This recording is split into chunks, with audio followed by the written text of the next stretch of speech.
Mening shodligimsan, bolaligimsan. Mening gussam o'zing, mening armonim. Seni osmonimga olib ketaman. Yerda bizga kun yo'qdir jonim. Ket deb haydolmasam netaman, kel deb aytolmasam netaman. Seni osmonimga olib ketaman, seni osmonimga olib ketaman.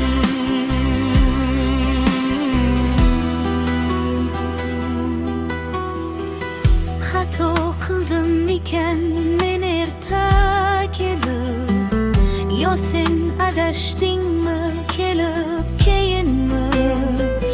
Go'yo kimliging ham bo'lmaydi bilib, inim deymi seni sevgilim deymi?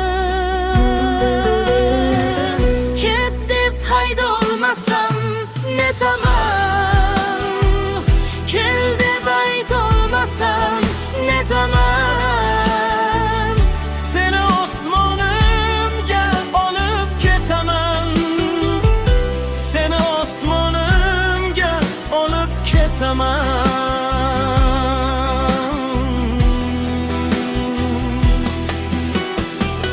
O'ylamay deyman, o'ylamay bo'lmas. O'tsang sen tomon bir bo'ylamay bo'lmas. Sen mening hammadan yashirgan sirim.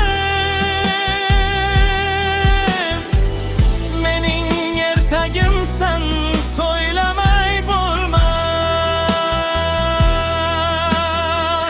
Ket deb haydolmasam